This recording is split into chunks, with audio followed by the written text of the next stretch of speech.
मजाक उड़ाने के लिए नहीं है। मैं आपको खलीलुर रहमान कमर की कहानी नहीं सुना रहा। वो सब आप जानते हैं कि क्या हुआ।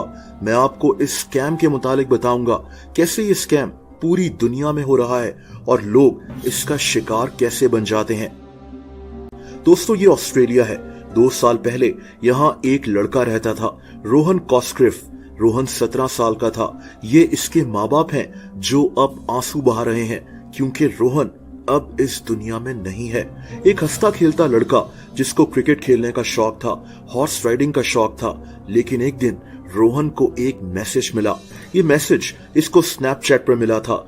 ये एक लड़की थी जिसने अपना नाम क्रिस्टीन बताया। रोहन की इससे फौरन दोस्ती हो गई और फिर इस लड़की ने रोहन को अपनी तस्वीरें भेजी और रोहन से इसकी तस्वीरें मंगवाई, नॉर्मल पिक्चर्स नहीं।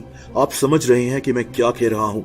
दोस्तों, रोहन ने अपनी तस्वीरें भेज दी, लेकिन ये कहाँ जानता था कि वो कोई लड़की नहीं थी, बल्कि हजारों किलोमीटर दूर अफ्रीका के मुल्क नाइजीरिया में बैठा एक आदमी था। इस आदमी ने रोहन को ब्लैकमेल करना शुरू कर दिया कि मुझे पैसे भिजवाओ, वरना तुम्हारी तस्वीरें तुम्हारी फैमिली को भेज दी जाएंगी। 17 साल का रोहन इतना घबरा गया कि इसने अपनी जान ले ली। नाइजीरिया में ऐसे कई स्कैमर्स हैं जो दुनिया भर के लड़कों और लड़कियों को इस तरह से स्कैम में फंसा लेते हैं। अब आप समझ गए होंगे कि ये सारा स्कैम होता कैसे है। कभी कोई वाकई में लड़की होती है जो किसी लड़के को बेवकूफ बनाती है, और कभी कोई लड़का होता है जो किसी लड़की के साथ ये कर रहा होता है। मैं आपको कई वीडियोस में बता चुका हूँ कि कभी भी इंटरनेट पर या फिर अपने व्हाट्सएप वगैरह पर किसी अजनबी पर अंधा भरोसा मत करें। हमें नहीं पता होता कि अगला इंसान कौन है और उसकी नीयत क्या है। जब खलीलुर रहमान कमर का ये केस सामने आया तो हमेशा की तरह हमारा मीडिया और सोशल मीडिया एक सर्कस बन गया। लोगों ने मजाक उड़ाया, मीम्स बनाई, लेकिन किसी ने ये नहीं सोचा कि अपने लोगों को एजुकेट किया जाए, इस सीरियस मसले के मुतालिक बताया जाए। हैरत इस बात पर भी होती है कि खलीलुर रहमान कमर जैसा आदमी जो शोबिस इंडस्ट्री से है, वो एक अनजान लड़की से उस वक्त मिलने चला गया। इतनी बेसिक सेंस नहीं होती इन लोगों के पास। बहरहाल दोस्तों, ये स्कैम दुनिया के हर कोने में हो रहा है। अब चलते हैं फिलीपींस। यहाँ एक जगह है बुलाकन। इस जगह एक छोटा सा टाउन है, नॉर्थ-जगारे।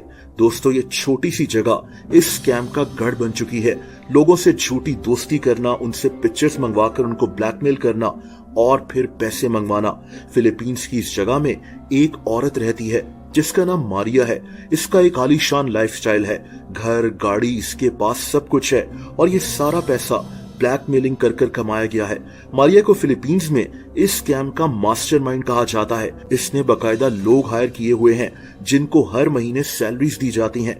इन लोगों का सिर्फ एक ही काम होता है, इंटरनेट पर दुनिया भर के लोगों को अपने जाल में फंसाना और फिर उनसे पैसे मंगवाना।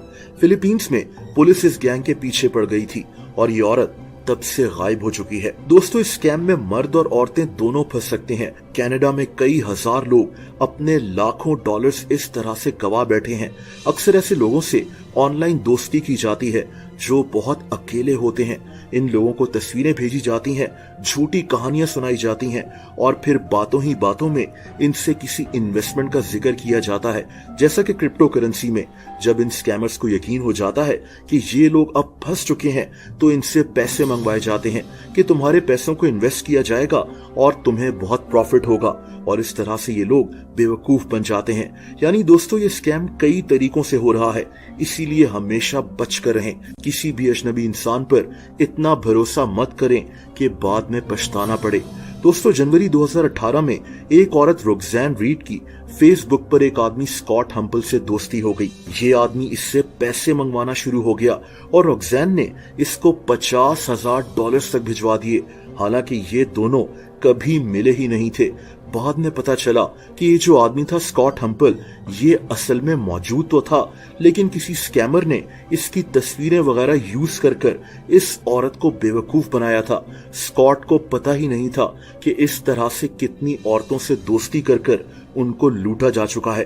दोस्तों, ऐसी बेशुमार कहानियां हमारे मुल्क में भी मौजूद हैं, इसीलिए अपना बहुत ध्यान रखें। किसी भी अजनबी इंसान पर भरोसा मत करें।